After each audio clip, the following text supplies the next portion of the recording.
Plumbers videos, how to replace a radiator. My name's Alan Hart, and in today's video, Pete from One Plumbing has sent a video in for us showing us how to replace a radiator. So what I'm going to do, first of all, I'm going to show you Pete's video on replacing the radiator, and then after that I'm going to go through, going to have a little chat about some of the products and tools that is used and suggested in the video. Also talk about cap ends and stuff, and the Loctite that you can use as well. Also, if you are going to work on a boiler, if you're going to physically do anything with the boiler, I have done a video with Socket and C about the technical bulletin TB118, so you know, check that out if you're going to work on the boiler. Also in this video, near the end, we've got a little tip from Elliott from E-Fry Gas Services as well. So without further ado, let's get into replacing this radiator.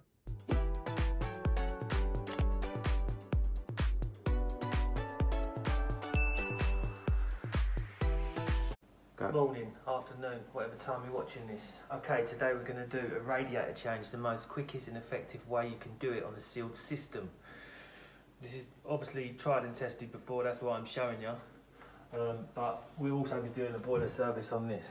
So the first thing we need to do with regards to changing the radiator is isolate the system, turn the system off. This is called the hidden apprentice because my apprentice is actually filming. Well, let's call him the invisible apprentice. So we want to turn this off at the programmer.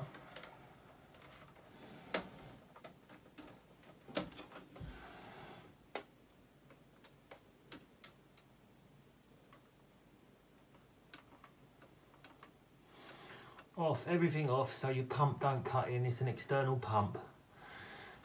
So we're going to turn hot water and both heating zones off, so everything's isolated. Okay. As you can see, roll and stroll all the way through. Protect your carpets. Yeah, we've got two to change in here, but I'm not going to film both. I'm going to film just the one. So we're going to change one radiator. We're going to call it the bag method. Okay? Right. First thing to do with the bag method, isolate the valves. Yeah, this is 10mm micro bore or John Guest Speed Fit. It's not the nicest stuff to work with. The client is requesting a double put in.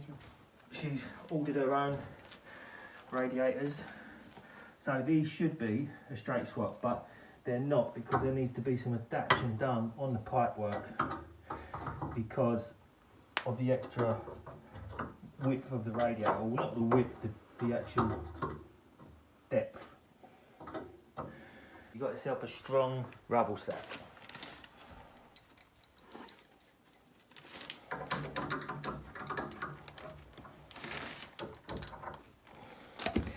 Your valve is isolated.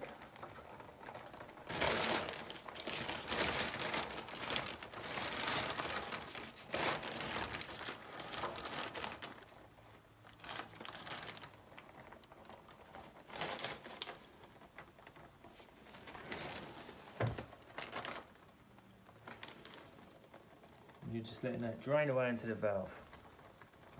Drain up, cut, Christ's sake, cut. Right, so we turned the valve off.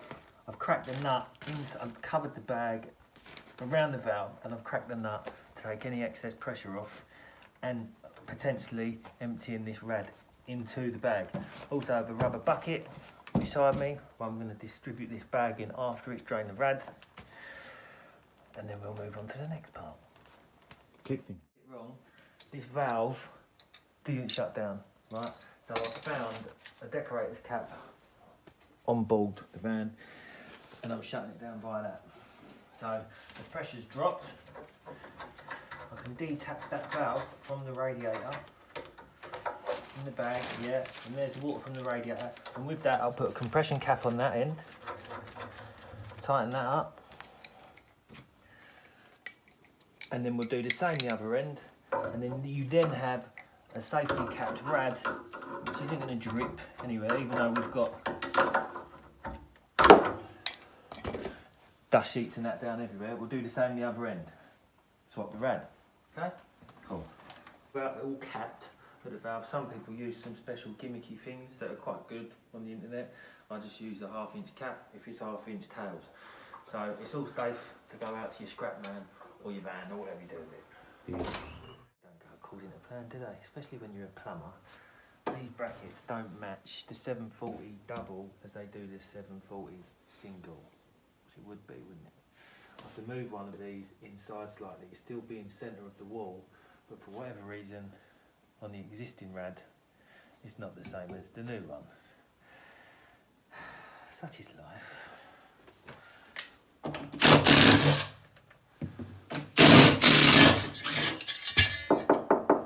Plasterboard. Apprentice, level please.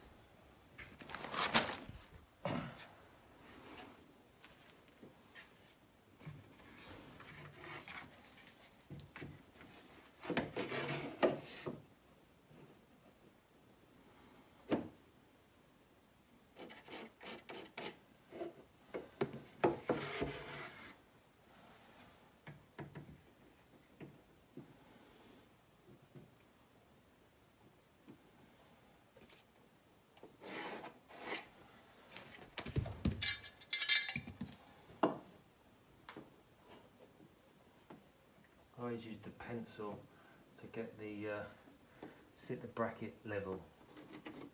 Mark up your holes. And my choice of plasterboard fixing is the old-fashioned brolly. I don't think you can beat these. Now I don't have the tool for these because there is an actual tool for these. But for years, since I was an apprentice myself, the way I've done these is this way because I don't use them that much. So when I do, I'll do it like this. Pass a big flathead screwdriver, bro, please. So insert.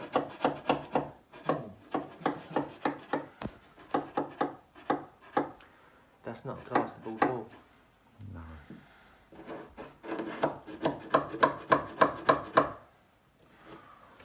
That's a dot and dab, innit?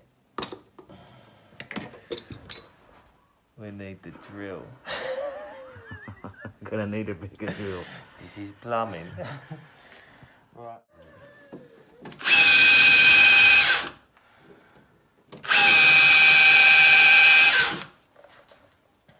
£6mm. You've got a coke block wall behind this, I think so. I like to use the slots, yeah? Use the slots to get your level.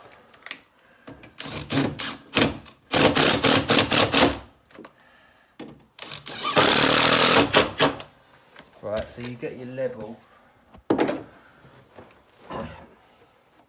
Got hammer there, bro. Might be in the box over there. Right, so you get your level on the slots, yeah, which is level. And then what I'd probably always do as well is recommend you, yeah, drilling a hole in that one and locking it in. Yeah, so that ain't going anywhere now on the slots, is it? Some people just leave them and then the rads drop, but I'd always lock it in. Good one. Right. Top tip. So, a lot of people use Loctite 577. I would as well if I had it on me, but I actually use this stuff. Don't use PTFE anymore. I think it looks rubbish. It's much neater to do with it. One of these liquid-based sealants, which actually the two metals then react and sort of like make a connection, weld themselves together. But with any of these, you must wipe it off, because whatever it is, yellow, blue, this is blue, it will leave a stain. So you must wipe it off or make it worse.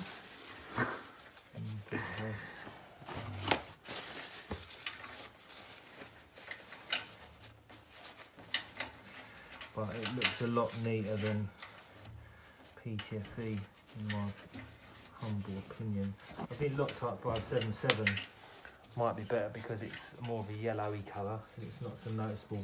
There is a slight blue ring that you'll see around this, but it's nothing compared to a load of PTFE that just looks hideous. Now, straight on, not a problem.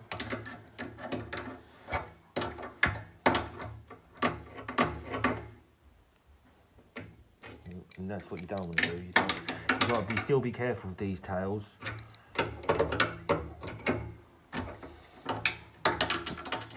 They actually say... Downstairs. Did you try the biscuits yet? Yeah, they are blinding, thanks. I mean, I'm not joking. I think they're the best biscuits. And there you go. Straight swap, change, whatever you want to call it.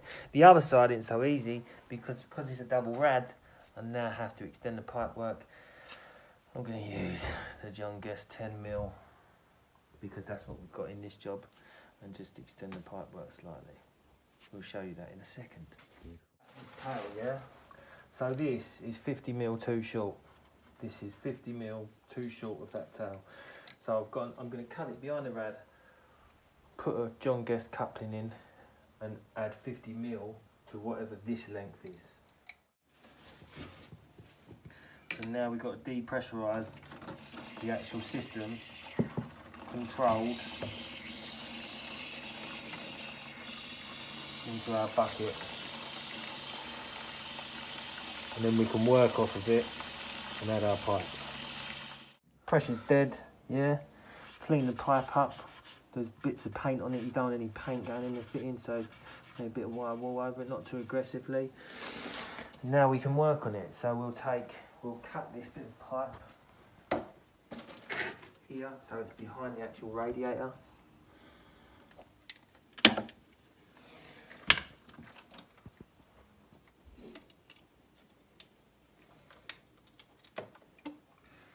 We'll take that out of the fitting.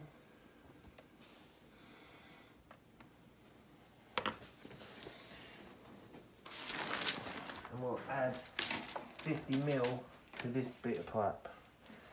So another 50mm. Will get us the right length to our tail.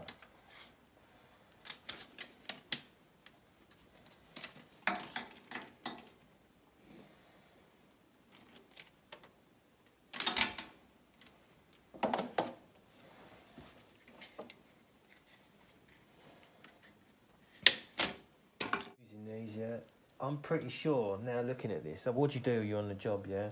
This is John Guest that I bought. This could be HEP, yeah.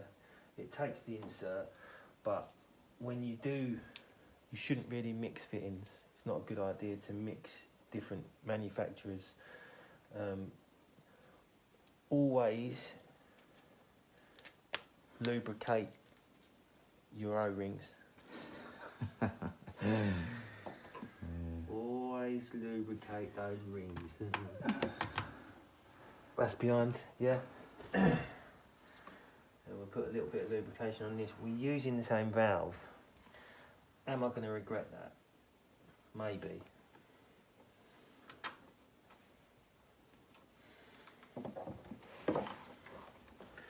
Obviously with John Guest, make sure the fitting's tight.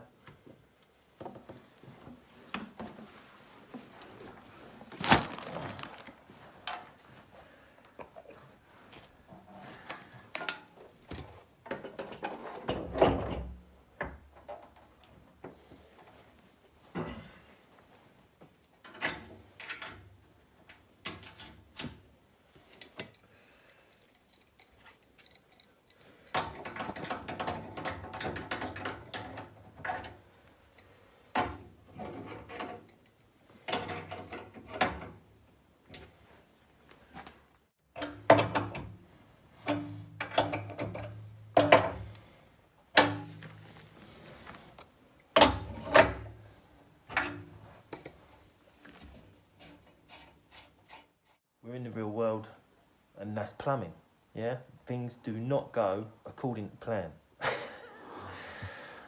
This is your first lesson, Invisible Apprentice. So you happy with what you've seen so far? Very good. Got to stop with the lip, yeah? You thought I was going to leave it, didn't you? Never. You can't risk it. You can't risk it. You risk it, you start getting mouthy. But if you risk it, you're going to be going back to it.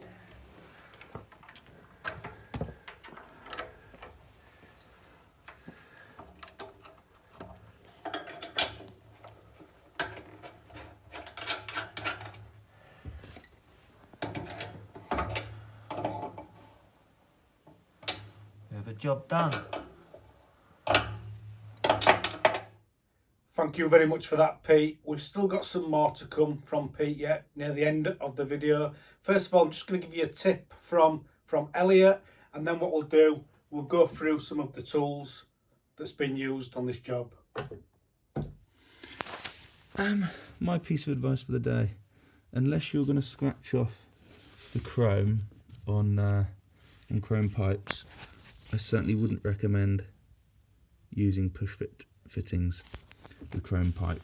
And the reason for that is the teeth can't dig in, it's far too shiny on the edge of the chrome, and the teeth can slip off, and in turn obviously the fittings slip off, and then you can end up flooding the joint.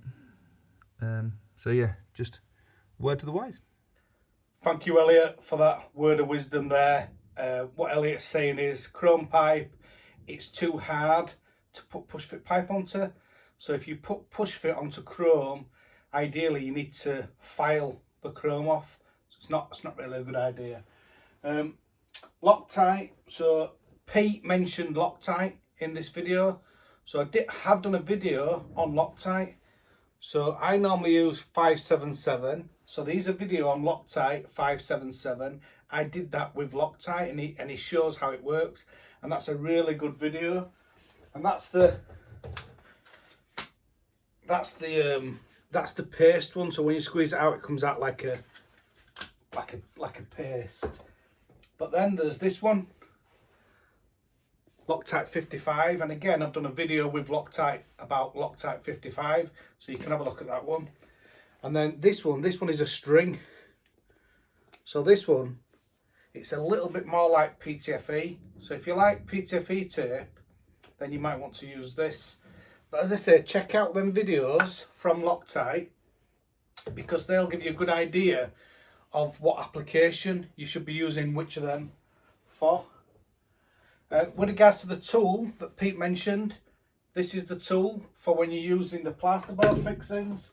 So I use Hilti plasterboard fixings, or I did do when Hilti stores were open. They've closed all them now, which is a bit disappointing. But what you have this. And if we just open that up a little bit.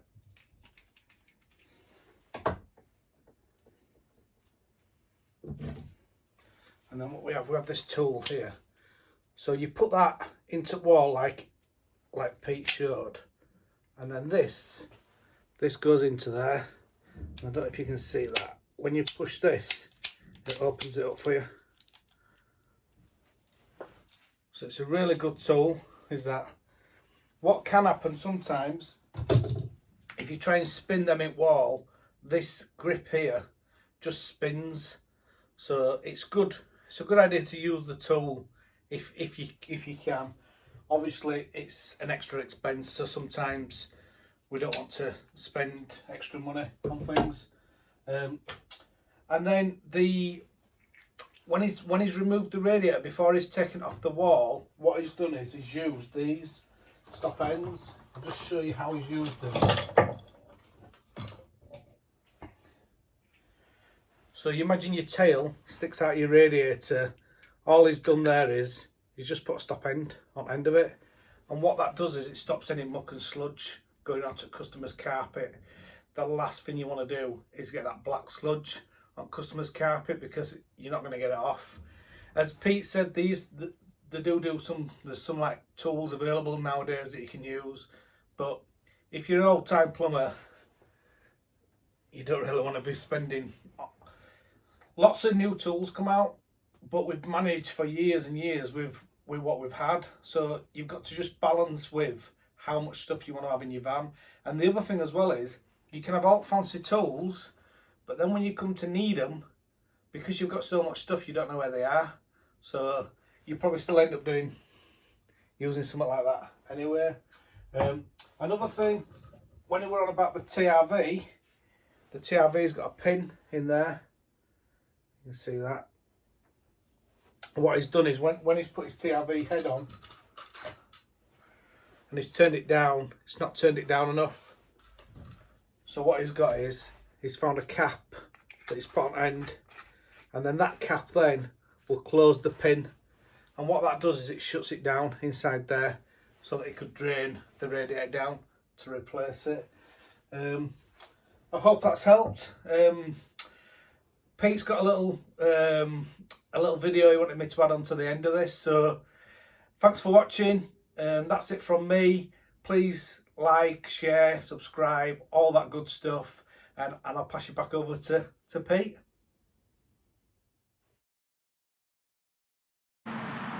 Hello, is that the plumber?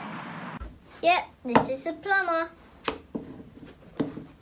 Yeah, hi, it's Charlie here. Got your quote through, and to be honest, I was a little bit surprised at how expensive it was. I really want to get it done. I'm really eager to get it done. I mean, it's getting cold at the moment, so is there anything we can do? Anything we can do about that? Let me just press some buttons, Charlie.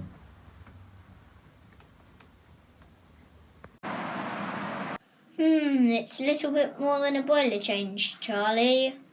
Yeah. Is there anything we can do? Yeah, there is something you can do.